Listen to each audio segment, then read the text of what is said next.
So we see once we have the domestication of plants and animals during the Neolithic period that spreads out and starts to become more and more common, there is a change in the way that Homo sapiens live from a hunter-gatherer existence to an agrarian sort of existence.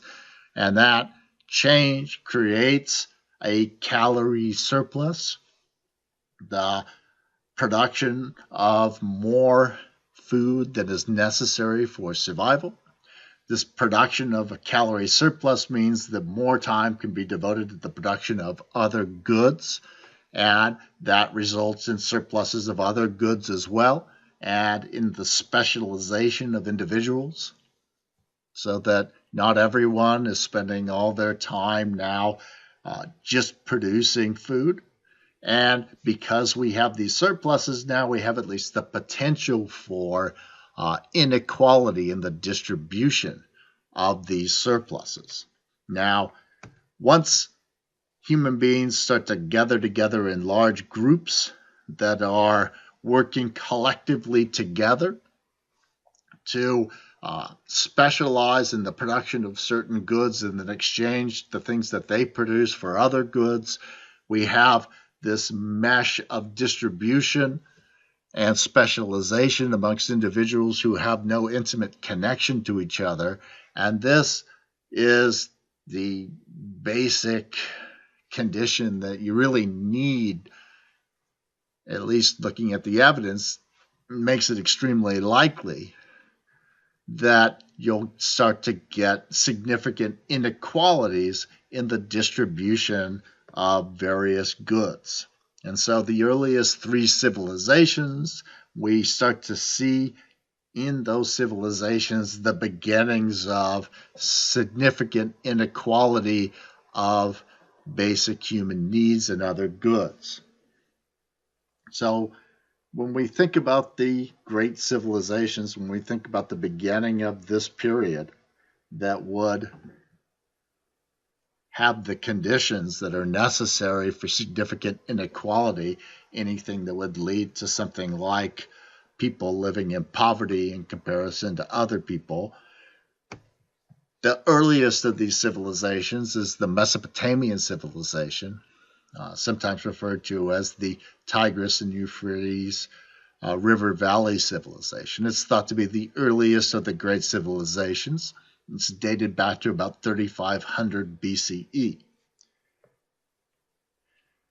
Now, the Mesopotamian civilization was a civilization that evolved or developed in this area between the Tigris River and the Euphrates River in what's contemporarily Iraq, Kuwait, Syria, and Iran. And the Mesopotamian civilization included cities like Babylon, and it was the source of a lot of the early developments, for instance, in basic writing and mathematics. So once you start to get people gathering together, once they start specializing, once they start distributing the products of their specialized labor, you get a lot of human flourishing, but you also get inequalities in the distribution of the goods that are produced by that culture. The Indus River Valley civilization is the second of the great civilizations, and it's dated back to about 3300 BCE. And the Indus Valley River civilization includes parts of Pakistan, Afghanistan, and India. And the last of the great early civilizations is the Nile River Valley civilization, which is thought to have originated around 3100 BCE, around the Nile River, particularly in the Nile River Delta, in what is now Egypt. So notice that each of these civilizations evolved around a river, and specifically around rivers that flooded, so that the floods would spread nutrient-rich soil throughout the area, or at least in a larger area, and they would also distribute water, making agriculture easier and hence making it possible to create greater calorie surpluses and greater specialization, and potentially, when you get enough people, the conditions that are ripe for inequalities in the distribution of the goods produced by all these people. So there's our very, very, very, very brief history, discussion about how it is that inequalities seem to have arisen in human history. Now we're going to turn our attention to poverty specifically. So an inequality in the sort of basic human needs that is severe and in its most pressing category, life-threatening. So the most common notion of poverty that economists and political scientists and policy people think about is a concept called extreme poverty. And extreme poverty has two general definitions. One, a sort of operational or quantitative definition that just provides an indexed amount of resources that are available to people, so that across time and across cultures, we say people that have this amount of resources, where we can sort of compare that across all these situations, these people qualify as being in extreme poverty. So the quantitative definition that's usually used by organizations like the World Bank, for instance, defines extreme poverty as living on the equivalent of $1.90 a day or less, indexed to 2011. Now, sometimes the amount will be $1.25 indexed to 2005, and sometimes the amount will be $1 indexed to 1996. These are all the same measure. The index places are slightly different, but the goal is the same. You want to talk about an amount of resources that you can compare across times and across different societies, so that you have the same resources relative to the costs and resources available there. So that's the quantitative definition, $1.90 a day, indexed to 2011. What's the qualitative definition? Well, the qualitative definition of extreme poverty tries to capture what the quality of life is like for people who fall into this category.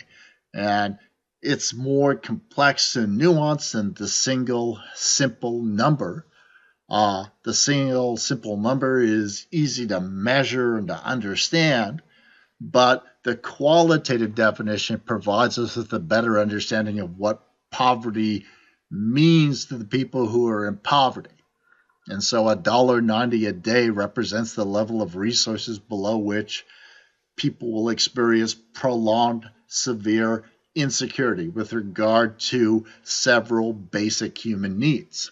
So they will have long periods of severe insecurity. They may not have enough food for a long period of time. They may not have enough drinkable water for a long period of time. They may not have access to adequate shelter for a long period of time. So to be in extreme poverty is to not have enough resources to provide for these basic human needs like food and water and shelter and medicine and so on over a long period of time, where it's more than one of these basic human needs and it's for a long period of time, and the insecurity is severe enough that it's life-threatening in nature. So how many people fall into that category? Well, in general, estimates of the number of people in extreme poverty worldwide range from as high as approximately 1.3 billion to around 639 million. In 2013, for instance, the World Bank estimated that roughly 10.9% of the world's population lived in extreme poverty. You might think to yourself, well, wow, that's a big range. 1.3 billion, 639 million. Somewhere in there, that's a really big range. Why are the estimates so variable? Well, the estimates range so widely in part because it's difficult to gather accurate and comprehensive data. So places where poverty is greatest are also places where there are fewer resources and infrastructure that country can use to gather and analyze this data. There's also difficulties with reporting. No country brags about the number of people they have in extreme poverty. In fact, they tend to want to play down the number of people, and so gathering accurate data is difficult because people don't, in many cases, want to reveal the truth about their country. So those estimates then have that wide range because it's difficult to come up with a very accurate estimate. So it's probably not more than 1.3 billion. That's probably a pretty high, very pessimistic number. But it's definitely not less than 639 million. That is definitely an extremely optimistic number. There is some good news, however, because the trend with regard to extreme poverty that's been roughly continuous since 1990 has been a trend towards lower rates of extreme poverty worldwide, at least. To get a sense of that, I've got this graph here from Our World in Data that gives a number of different ways of estimating what it calls absolute poverty, which corresponds to our measure of extreme poverty, from 1820 and then projected up to 2015. It stops at, I think, around 2012. This is when the chart data was created, and hence 2015 is a projection, and it was an overly optimistic projection, unfortunately. But as you can see, right, in the 1820s, the percentage of people who lived in extreme poverty was above 80, even in optimistic estimates, and possibly above 90%. And that there's been this slow but steady decline in that rate until we get to the point in 2012 approximately where we're about 11% or so of the world's population living in extreme poverty, as opposed to 84 and 94% of the world living in extreme poverty.